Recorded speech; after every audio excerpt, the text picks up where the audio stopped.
তো সামনে তো কুরবানি, তো ভাবছি একটা বড় ছাগল কিনতে হবে। ভাবছি আমি একটা বড় ছাগল কিনবো। আমি বলছি মেলা গোস্ত হবে, বাড়িতে খাওয়া দাওয়া হবে। আমি একটা ছোট ছাগল কিনতে গিয়ে একটা বড় গরু কিনলে কেমন হয়? ভালো ভালো হবে। ভালো সবাই মিলে কুরবানি দেওয়া যায়, এটা তো আমি আগে জানতাম না।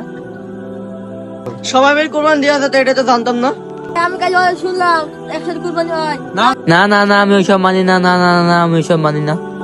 আমরা দুজন থেকে কথা শুনলাম যে এক ওয়াজে কুরবানি দেওয়া যায়। আমরা তো একটা ওয়াজি শুনলাম যে কুরবানি দেওয়া যায় না, একসাথে গল্প।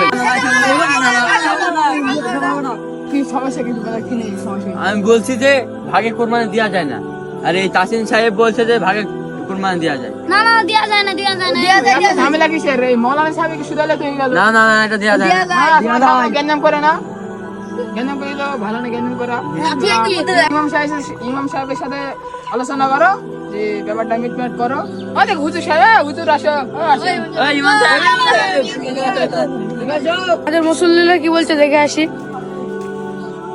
হুজুর এমনি শোনেন। ওয়ালাইকুম আসসালাম ওয়া রাহমাতুল্লাহি ওয়া বারাকাতুহু। কি হয়েছে তোমাদের এত চিল্লামিল্লা করছো কেন? এই যে তোমরা চুপ করো, করো। তোমরা চুপ করো, চুপ করো। হুজুর সাহেব তো আসলো, ওই বড়দাম খুলে বলতেছে। সাহেব দেখেন, এই ভাই দুইটা বলছে যে সবাই মিলে কুরবানি একসাথে দেওয়া যাবে, আর এই ভাই দুইটা বলছে যে সবাই মিলে কুরবানি দেওয়া যাবে না। তখন কি করতে হবে আপনি ব্যাপারটা খুলে বলুন। ভাই হাদিসে এসেছে যে একটি ছাগল আর একটি ভেড়া একজনে কোরবানি দেওয়া যায়। আরো হাদিসে এসেছে যে একটি গরু আর একটি উট সর্বোচ্চ 7 জন মিলে কোরবানি দেওয়া যায়।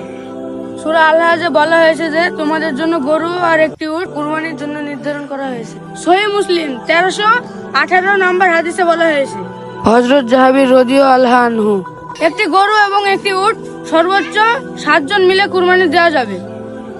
ভাই তোমরা গ্যামজাম করো না, আমি যেটা বললাম সেটা মেনেই চলো।